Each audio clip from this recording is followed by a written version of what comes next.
కంచిలోని పట్టు చీరలు వీవస్త్రాలకే అమ్మపడును. మంగళగౌరి గ్రాండియర్ కంచికి దారి Jubilee hills road number 36 Hyderabad. Just 4 రోజుల క్రితం ప్యాసింజర్ విమానం కూలి 38 మంది మరణించిన ఘటన మరవక ముందే తాజాగా దక్షిణ కొరియాలో జరిగిన ఓ ఘోర విమాన ప్రమాదంలో ఏకంగా 179 మంది చనిపోయారు. చిన్న చిన్న అపశృతులే ఈ ఘోర ప్రమాదాలకు కారణం కావడం అన్నది విమాన ప్రయాణం ఎంత డేంజరో కళ్లకు కడుతోంది.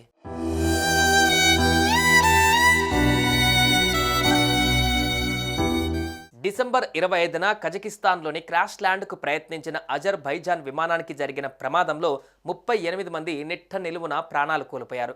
ప్రపంచాన్ని దిగ్భ్రాంతికి గురిచేసిన ఈ సంఘటన మదిలో నుంచి చెరిగిపోకముందే దక్షిణ కొరియాలోని మువాన్ అంతర్జాతీయ విమానాశ్రయంలో ఆదివారం ఓ విమానం ల్యాండ్ అవుతుండగా ఘోర ప్రమాదానికి గురైంది.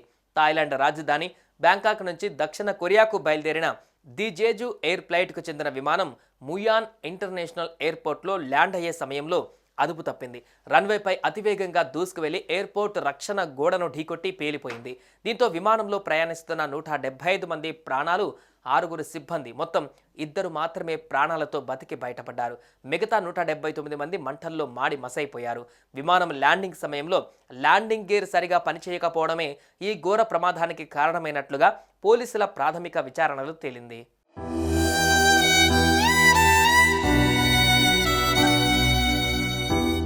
విమానం ల్యాండ్ అయ్యే సమయంలో ఏదైనా పక్షి విమానాన్ని ఢీకొన్నప్పుడు ల్యాండింగ్ గేర్ పనిచేయకపోవడం లాంటి సమస్యలు ఎదురవుతాయని అధికారులు అంటున్నారు. విమానం ల్యాండింగ్ అయ్యే సమయంలో ఇంజన్ నుంచి ఒక్కసారిగా నిప్పులు బయటకు వస్తున్నట్లుగా ఉన్న ఓ వీడియో వైరల్ కావడంతో అదే అనుమానం బలపడుతోంది. సుదీర్ఘమైన ప్రయాణాలను చేయాలంటే విమానాలు తప్ప మరో మార్గం లేదు.